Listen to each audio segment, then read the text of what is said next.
Hello there, stampers, crafters, card makers, paper crafters, whatever you want to call yourself, or more importantly, someone that wants to learn how to make cards. I am back with another video showing you how to learn to stamp using the SIP method. SIP, stamps, ink, and paper. That's all you really need to make beautiful cards, and it's an easy way to get started without all the overwhelm. So what I have to share with you today is perfect for those of you that are brand new beginners, don't know where to start, but also for anyone that's been already card making. You've learned to get your fingers a little bit inky already, but you're feeling that overwhelm of just so much stuff, so many beautiful stamps and papers and products that it just, sometimes you don't even know what to do. So this will be perfect for you too, because I'm going to show you how to make a super simple SIP card. We're only going to use stamps, ink, and paper. And then we're going to step it up just a little bit so I can show you what just adding a little bit more cardstock will do to your card. And then finally, we're going to step it up and I'm going to show you how easy it is to add some embellishments or maybe some ribbon, maybe bring in those dies and a cut and emboss machine and really, up your game, but it's still all very simple. So I hope you'll join me. Watch me all the way to the end because I have so many different tips to share with you as we go. And as we step up these cards, we're going to look at 3 different stages as to how you can step up your cards from the beginning with the SIP to a really gorgeous, I think anyway, card.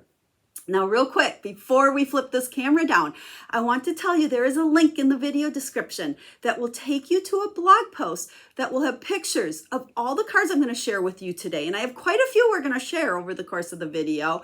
And then also over there will be a free download, and it will also go through what I feel are the basics for getting started card making. It's going to start with that SIP and show you exactly what products you need and then how to make the cards that I'm making today in this video. I want to make it as easy as I can for you to learn and enjoy card making as much as I do. And then over on that website or blog post website, whatever you want to call it, you can also request a Stampin' Up! Catalog if you'd like one. Ask me any questions. I am here to help you in any way I can when it comes to stamping and card making. I love it. I love to share it, and I hope you love it as well. So, should we get ready? Should we flip this camera down? I can't wait to share with you. Hang on a sec. So like I said, we're going to start super simple with just a SIP. I like to use that analogy because, we all start with a SIP. So we have stamps. We're going to use Art Gallery. We have ink. We're going to use Melon Mambo, Granny Apple Green, 2 of my faves, plus Memento Black. This is just my good old go-to everyday black pad. And then our paper, we're going to start with just our note cards and envelopes, which you see me use a lot. I love these because they come in a pack of 20. It's scored, it's cut, it's ready to go. You can stamp it, pop it in the mail. And then we're going to add a little bit more cardstock. So SIP, stamps, ink, and paper. So let's move this stuff and let's get ready to stamp. Now, one of the things I really like about this stamp set is it's great for new people or those of you that don't have a lot of stuff yet, is because it has so many good greetings in it. I like to be able to start with stamp sets that I can make a card for any occasion. You'll get a lot more use out of it that way.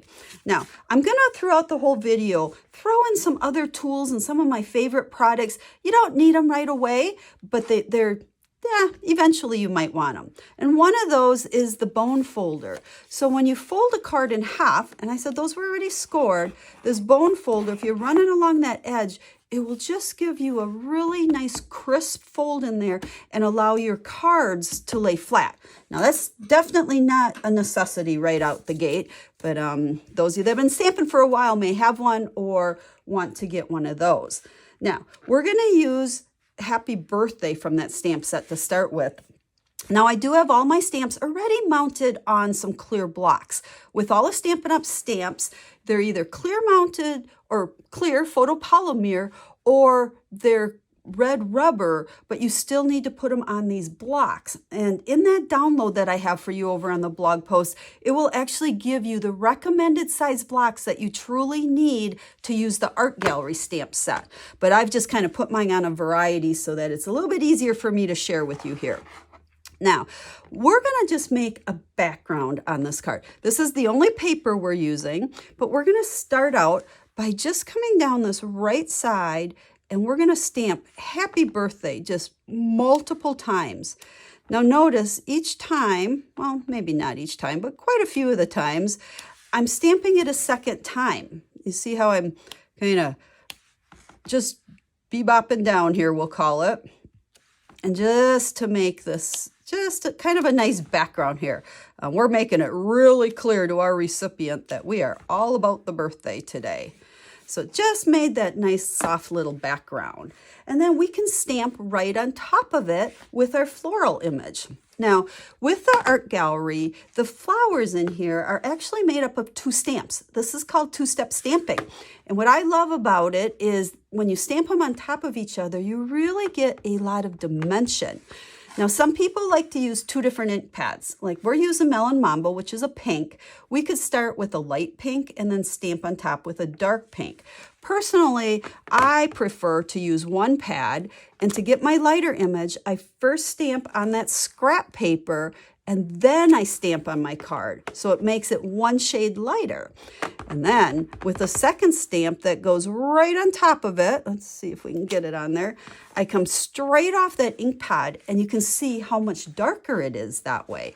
So that way you don't need as many colors, and I just know that those colors are going to look so nice together because it's really just the same color. And then we're going to come in here with our green for our stem, and then there's the front of our card. Now we always have to make that inside pretty, so let's just flip that open. We're going to put another leaf down there, and then there is another floral image in here. So we're going to do the same thing on scrap paper first to make it lighter, and then we can come here right off that ink pad, and that gives us some dimension. Now, I also want to put happy birthday on the inside, but I want to bring in this black. So we're got to clean the stamp because we've got that Granny Apple green on there. My favorite way to clean is using the Stampin' Chamois or Simple Chamois, whatever they call it. I don't know. This is kind of damp, and I can just run my stamp on there, and it's going to take that Granny Apple green off of there. Now, it looks like it's a mess. When that gets too dirty that it's not really cleaning my stamps anymore, I take it to my kitchen sink, I rinse it out, and I like rinse it and squeeze, rinse and squeeze, rinse and squeeze until that water's running clear. It still looks kind of stained. I think this one's been cleaned already a couple of times, but it still cleans because it's just a stain. It's not that icky ink. And then I store mine in a stamp case. You can purchase these empty stamp cases, or you might have some laying around. Otherwise, like a Ziploc baggie or something. If you stamp a lot, you can keep it in there and it'll stay damp. Now, I do encourage you, if you don't stamp as much as I do, and you might pull your stuff out once a month or whatever, I would just let it dry when you're done with it. And it'll get really hard and kind of wrinkly and all that. But that way, otherwise you risk kind of it's in some climates getting some mold on it if you keep it, airtight all the time. But then when you're ready to use it, even though it's so hard, you can just run it under water and soften it back up. So there were some chamois tips for you. Then let's just go ahead and take this black, just kind of a personal thing of mine. I like to do 99% of the time, I like to put my greetings in black. I feel like it just gives them a pop. So that's personal preference. But there we go. There is our first card with using just a sip, stamps, ink, and paper. Now I do want to share with you, let's move these ink pads so we don't get our cards in them. I did make 2 other ones using these exact same stamps, ink, and paper. And you can see I just kind of varied the layout. Here I used black on the front. Super easy. They all have something on the inside as well. But it shows you how, with just those initial products that I shared with you, the stamps, ink, and paper, you absolutely can make some cards and pop them in the mail to family and friends, and anybody would be delighted to get a card from you. Now, as I promised, we're going to step these up, just 1 step up, to show you how easy it is to just go 1 extra thing and make it, how much it'll change it. And then we're going to step up a second time. So again, all of these products are shown in that PDF that you can download on the blog. But the only thing I'm going to add to my next one is some basic black cardstock and some basic white cardstock.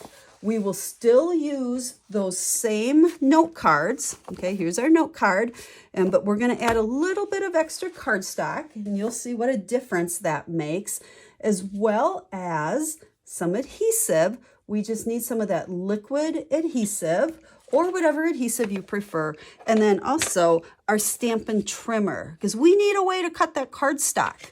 So what we're going to do, just to for demonstration purposes here, I'm going to actually cut the front off of this one. If I was making this for real, I could just cut a piece of white and stamp it exactly like I did here. But in this case, because I want to show you how to step it up, we're going to actually use this one.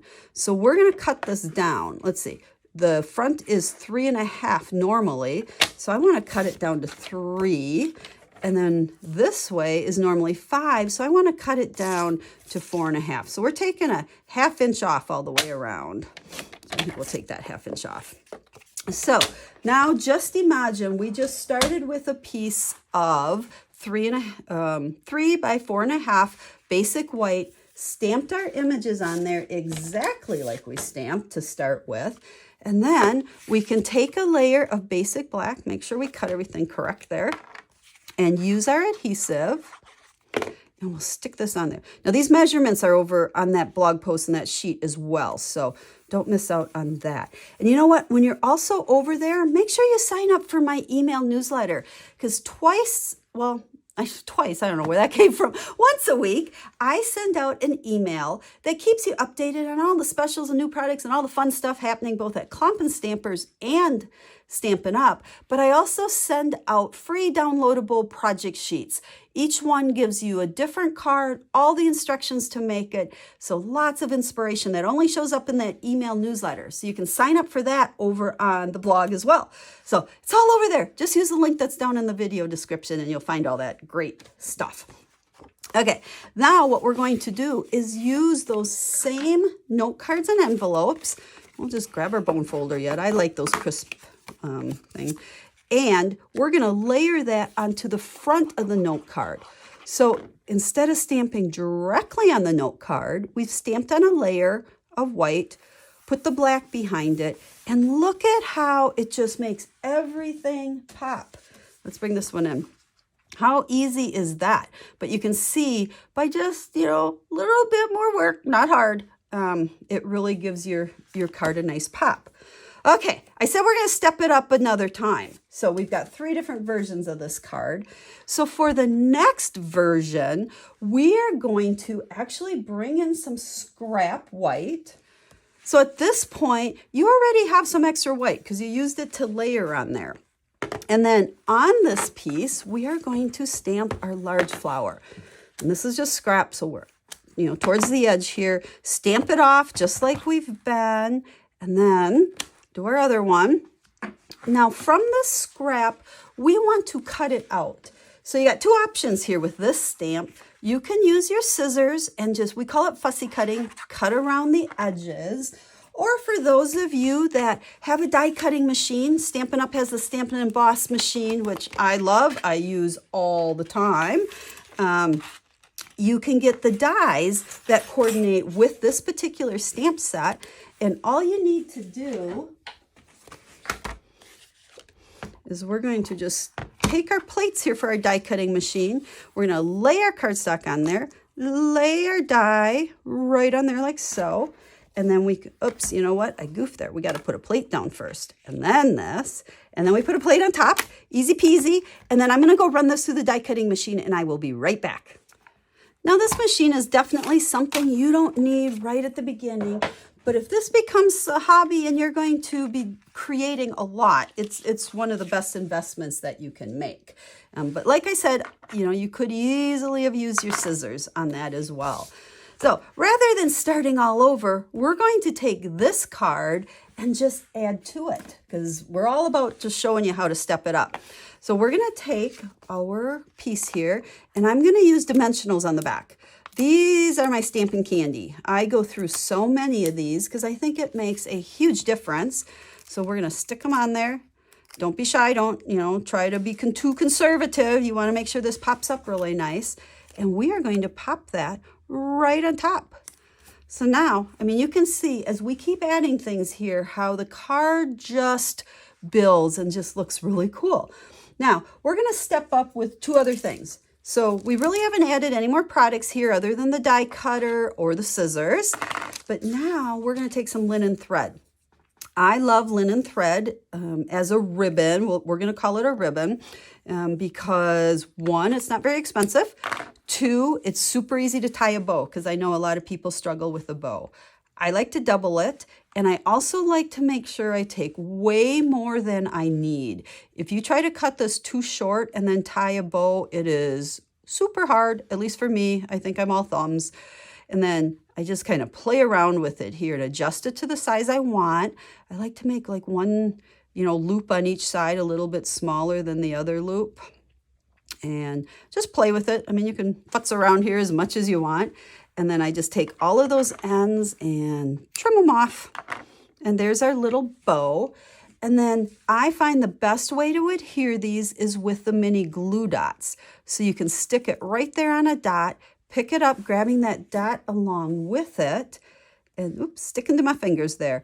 And then that sticks fantastic to that cardstock.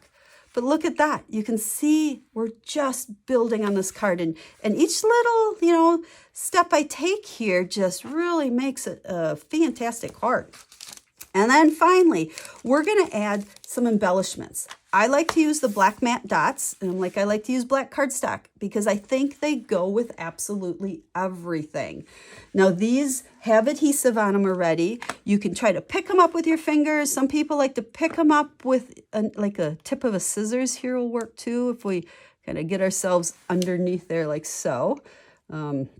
And it always spins around on me. So we're going to just stick that there. I also like to use what's called the Take Your Pick tool. And it does have a putty end on here. Let's see, let's just get a little more putty out.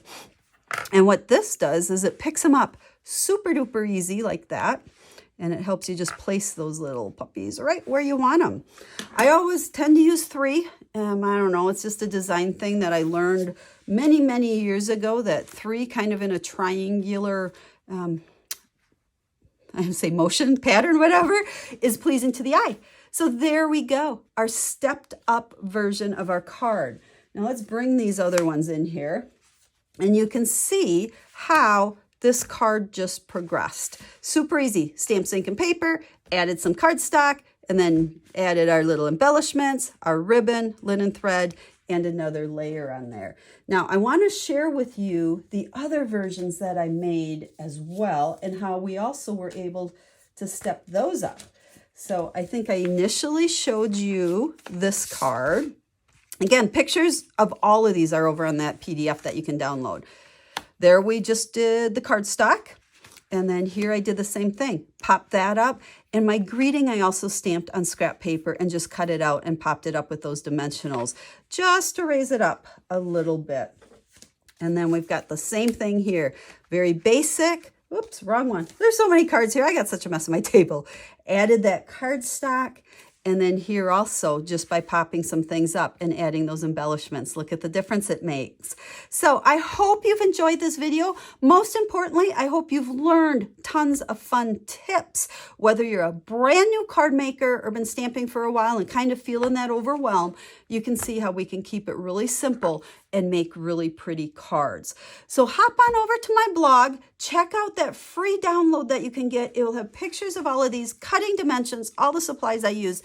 And especially if you are brand new to card making or want to get started card making, it will help you figure out exactly what you need to get started and make your first card. So let me know if you have any questions or I can help you in any way. I'm here to help. Thanks for watching. Make sure to share this also with your crafty friends. I'll be stamping again real soon. Have a stamp happy day.